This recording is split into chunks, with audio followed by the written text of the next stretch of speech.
Olá, alunos do quinto ano, tudo bem com vocês? Vamos começar nossa aula de hoje? Hoje nós vamos iniciar a apostila 9, vamos trabalhar a parte A, que vai ser a língua portuguesa. Então, pegue aí o seu material e vamos começar nossa aula. Lembrando aqui, eu trouxe para vocês, para reforçar a importância de vocês preencherem, quando você começa uma nova apostila, preencher direitinho o nome da escola, o nome da professora ou professor, o seu nome, que é o nome do aluno, e a turma, qual quinto ano é o seu, se é o A, se é o B, se é o C e assim por diante. É importante que você preencha direitinho para quando você for devolver, entregar para os seus professores lá na escola, que tenhamos aí o seu nome direitinho para podermos organizar essas atividades. Tá bom, pessoal? Então não se esqueça disso. Hoje, na sessão Ler, nós vamos ler uma narrativa que tem um certo humor. Então, acompanhe a leitura que eu vou fazer desse texto que tem aí no seu material. O título do texto é A Sopa de Pedra. Você já ouviu esse texto, será? Acompanhe a leitura para você descobrir. Um rapaz pobre e faminto andava pelo campo em busca de alimento. Teve uma ideia e resolveu colocá-la em prática. Escolheu um local próximo a uma casa com uma grande horta e alguns animais. Pediu aos donos da casa que lhe emprestassem uma panela. Os donos não queriam emprestar, pois não gostavam de ajudar outras pessoas. Mas o rapaz tanto insistiu que conseguiu a panela. Ele então preparou o fogo e colocou a água para ferver. Pegou algumas pedras, lavou-as bem e colocou dentro da água fervente. Os donos da casa ficaram curiosos e perguntaram: "O que você está cozinhando, rapaz?" "Uma deliciosa sopa de pedras", respondeu ele. "Mas como é possível fazer uma sopa de pedras?" indagou o casal. "Muito simples", ele explicou.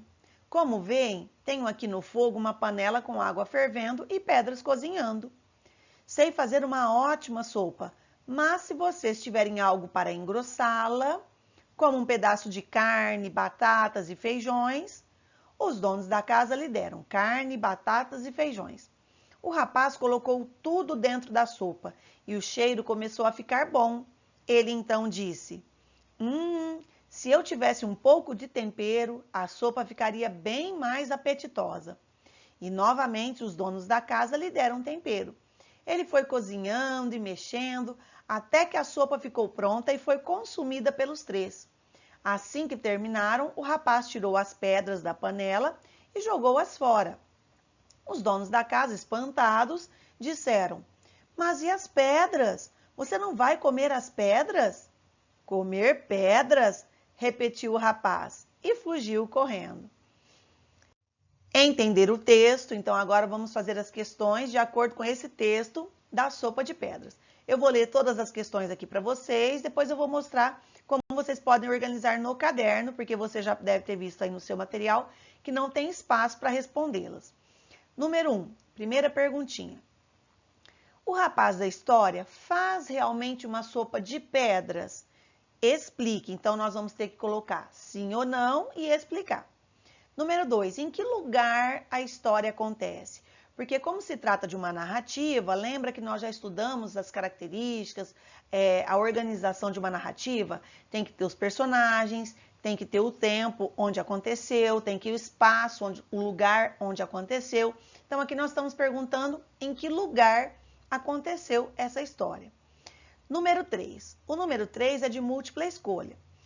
A história que você leu é um conto de artimanha ou esperteza? Será que é de artimanha? Será que é de esperteza? Coloque verdadeiro ou falso nas alternativas que seguem. Então, aqui, na verdade, você vai colocar na A até a C, o V, se for uma afirmativa verdadeira, e o F, se for uma afirmativa falsa, de acordo com o que a gente acabou de ler nessa narrativa. Número 4. Qual foi a esperteza do rapaz? Ele foi bastante esperto, né, pessoal? E qual foi essa esperteza? O que ele fez que demonstrou essa esperteza? 5. Releia o final do conto e sublinhe o trecho que mostra o humor da narrativa. Sublinhar é você passar um risco em volta, embaixo, na verdade é embaixo. Mas você pode circular também, se você achar melhor. Você pode grifar, se você tiver certeza. Se não, sublinhe mesmo com o seu lápis de escrever e na hora da correção com seus professores, se quiser, você pode grifar. Então, você vai sublinhar o trecho que mostra o humor da narrativa lá no final. Número 6. Que motivo o rapaz teria para fugir? Por que que lá no finalzinho falou que ele fugiu rapidinho? Número 7. Você acha o título do conto adequado? E por quê? Normalmente, o título ele tem que ter uma relação direta com a história, com o enredo da história, com o que vai acontecer na história. Nesse caso, você acha que esse título foi adequado ou não? E explique por quê. Número 8. Assinale a resposta correta. No texto Sopa de Pedras, então nós temos o A e o B. No A, está perguntando se o narrador participa da história. E no B, está perguntando se o narrador somente conta a história. Lembra, na aula passada, eu comentei com vocês que nós temos dois tipos de narrador em uma história. Nós temos o narrador observador e nós temos o narrador personagem. O que é o narrador observador? É aquele narrador que ele apenas conta os fatos, mas esses fatos aconteceram somente com outras personagens, ele não participou.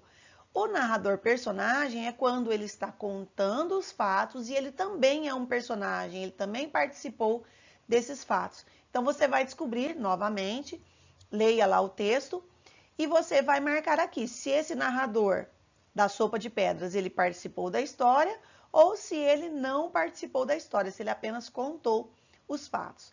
Então, olha, pegue o seu caderno, coloque a data e vamos colocar as respostas. Então, a letra A, lembra? Perguntou lá, né? Se aquele narrador, se o personagem realmente fez uma sopa de pedras. Então, na verdade, não. Mas você vai continuar aí a explicação dessa questão, certo? Aí você vai responder o 2, que nós já explicamos, o 3, que é de verdadeiro ou falso, os outros, todos. E quando chegarmos lá na 8, é uma questão de múltipla escolha. É aquela onde você vai assinalar se ele é um narrador que participou da história ou se ele é um narrador que não participou da história. Certo, pessoal? Agora vamos ao estudar a língua. Hoje, no estudar a língua, nós vamos falar sobre as variações da nossa língua portuguesa. A nossa linguagem, ela é muito regional, ou seja, em algumas regiões do Brasil, a língua falada é de uma maneira, em outras regiões do Brasil, a língua falada é de outra maneira. Claro, as regras da língua portuguesa, a ortografia, a gramática é a mesma, mas a linguagem falada, ela tem essa variação de uma região para outra. Então, vamos acompanhar a leitura aqui. A história da culinária mineira começa entre os séculos XVI e XVII, com a ocupação de regiões do estado motivada pela descoberta de metais preciosos. Lá em Minas Gerais descobriram muitos metais, nós ainda vamos estudar isso em história. Nessa época, a alimentação era pobre e precária, ou seja, ruim. Muitos chegavam até a morrer de fome. Plantava-se o que a terra oferecia e criava-se o que era típico da culinária indígena: mandioca, banana, bovinos, porcos, aves e principalmente o milho. E tem muitos alimentos que têm um nome diferente dependendo da região do Brasil. Por exemplo, vamos ver alguns aí. Mandioca, no Rio de Janeiro e em algumas regiões do Nordeste, também é chamada de aipim. Outros apelidos, castelinha, uaipi e macaxeira. A abóbora, muito usada no Halloween, muita gente não sabe, mas também conhecida como jerimum, principalmente no Nordeste. A abóbora é uma fruta, assim como o tomate, não se esqueça. Tangerina. Essa aqui é a recordista de nomes. No Sudeste é conhecida como tangerina. No Sul, a galera come bergamota. Já no Nordeste é chamada de mimosa e laranja-cravo. Assim como cada região tem nomes diferentes para os alimentos e cada região tem alimentos que são típicos e apreciados, temos a linguagem típica também e um modo de pronunciar as palavras, o ritmo das frases. Você já ouviu falar do dicionário mineiro? Então agora, se você ainda não ouviu, nós vamos fazer a leitura de algumas linguagens típicas dos mineiros. É bem gostosa essa leitura, essa atividade. Então, vamos ver aí no seu material, acompanha aí. Algumas palavras representam o modo de falar de algumas regiões de Minas Gerais. tente decifrar essas. E aqui tem um mineiro encostadinho aqui e uma fala típica do mineiro, o uai.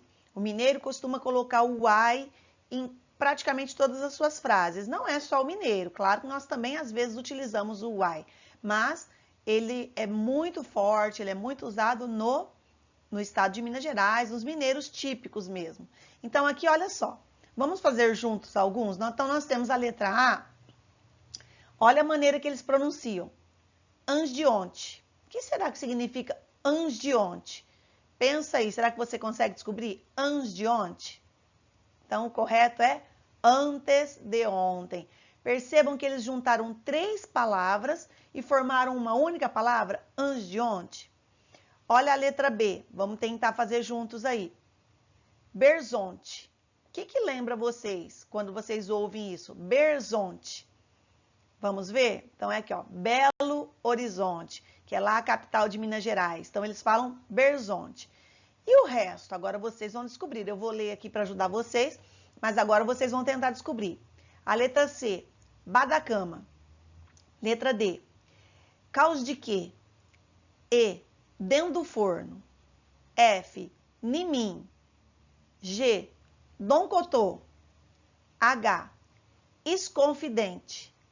I, Popopó. J, Pincomer. K, Quinem. L, Mastomate. E M, Uai. O uai, que como eu disse, é muito utilizado, né, para várias situações. Então, agora tente descobrir, decifrar cada uma aí dessas expressões que o mineiro usou, certo? E depois você vai fazer a correção e tirar as dúvidas com seus professores. É uma atividade bem gostosa. Ortografar, que sempre temos também no nosso material. Aqui nós vamos hoje ver, ó, tem 3 palavras escritas aqui no 1, 2 e 3 e tem um destaque em cada uma dessas palavras. Então, olha o que está pedindo. Escreva 4 palavras que tenham o som da letra inicial igual ao som das letras destacadas abaixo. Então, olha só, vamos destacar aqui, ó. Então, pediu para você escrever 4 palavras que tenham o som. Então, percebam, pessoal, não é para escrever com a mesma letra que temos ali. O som tem que ser igual, tá? Então, ó, da letra inicial igual ao som das letras destacadas embaixo. Então, olha só, na número 1 nós temos paçoca. O som é so. Então, você vai descobrir alguma palavra que começa com esse mesmo som, so, ó, so. Na número 2, a palavra é carreta e o que está destacado, ó, são os 2 R's e como a vogal E fica re. Então, você vai escrever mais 4 que tenham o som inicial da mesma maneira. E o número 3, besouro. O que está destacado é o S, mas nesse caso, como ele está entre vogais, ele tem o som de Z, ó, zou. Então, é besouro. Então, escreva 4 palavras iniciadas com esse som. Lembrando, não é com as mesmas letras que estão aqui, é o mesmo som, certo, pessoal? Mais um desafio aí para vocês da linguagem regional. Olha só. Esse texto foi criado para brincar com o modo de falar de alguns mineiros. Novamente, estamos aí falando dos mineiros.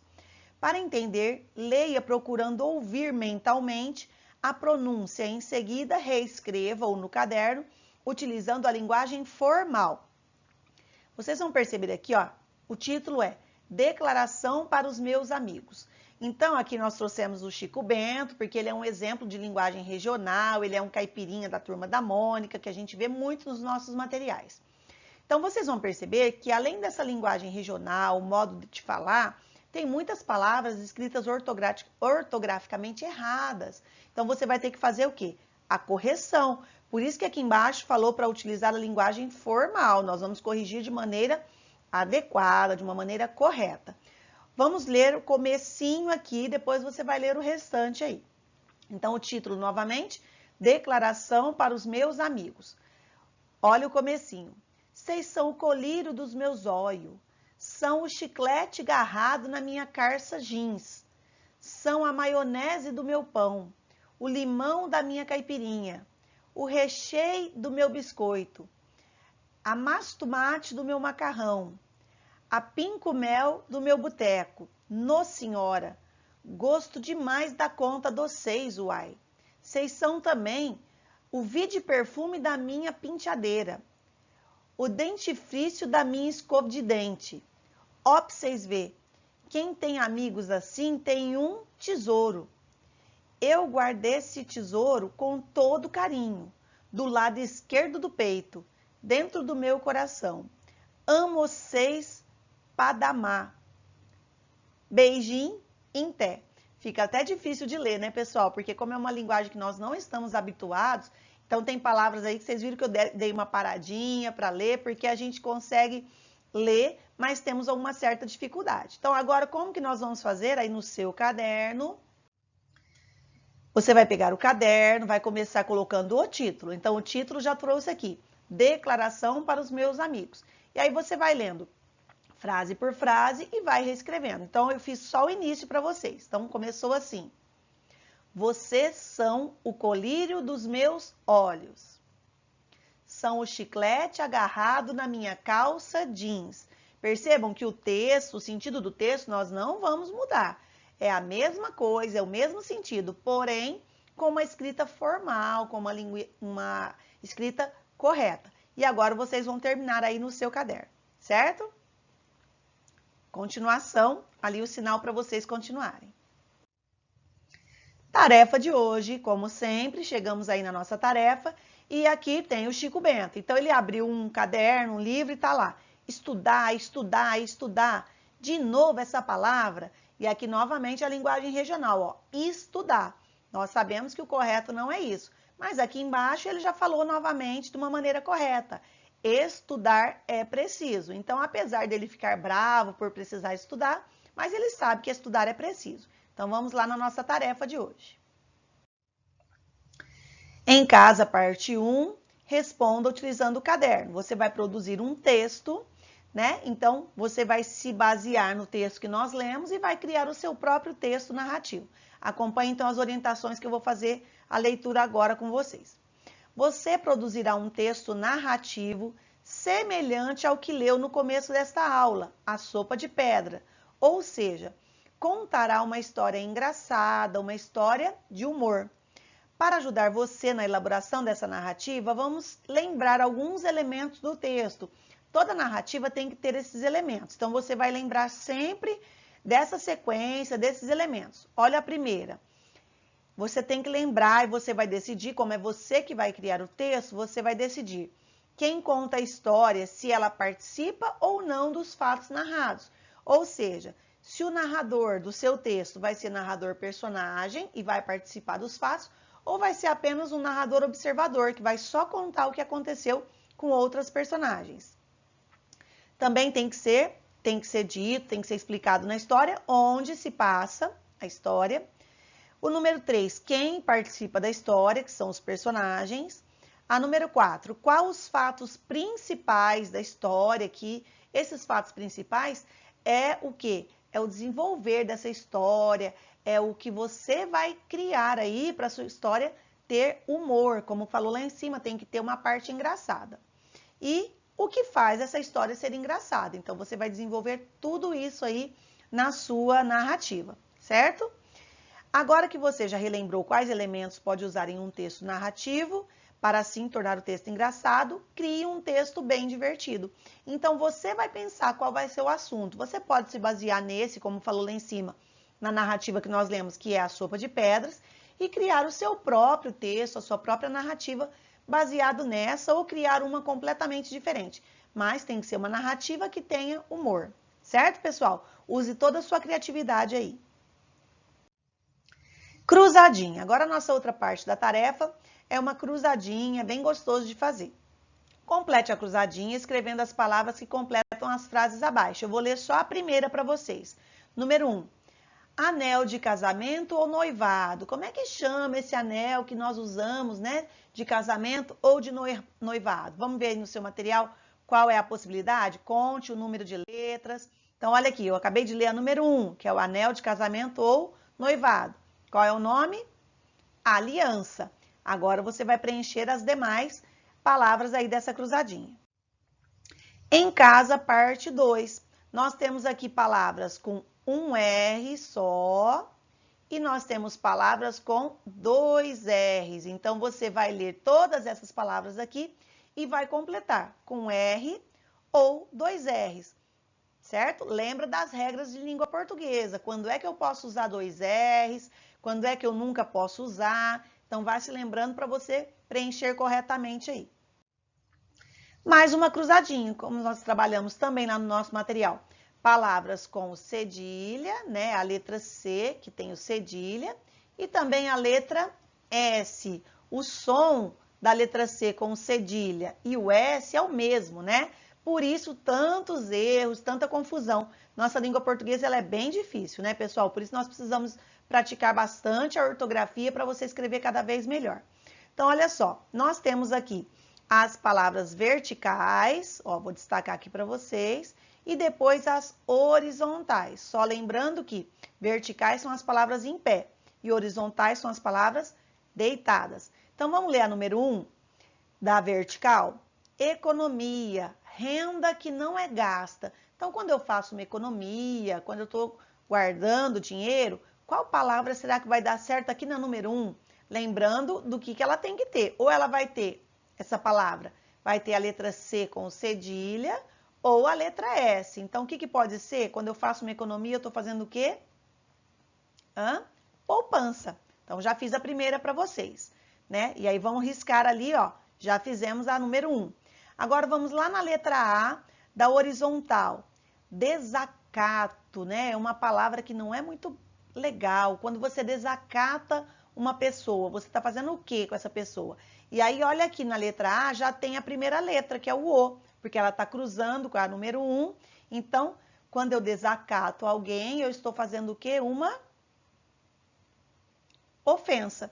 Então, desacato é o mesmo que ofensa. E aí, vamos riscar lá que nós já fizemos a letra A da horizontal. Então, agora você vai finalizar todas as outras palavras dessa cruzadinha, certo, pessoal?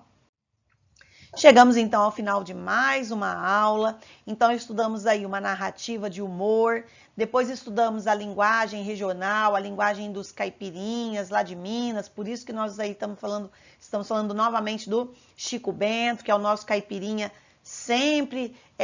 que sempre aparece no nosso material, não é? Então agora você vai terminar todas as atividades, terminar as tarefas, corrigir com seus professores e eu espero vocês na próxima aula. Tchau, tchau!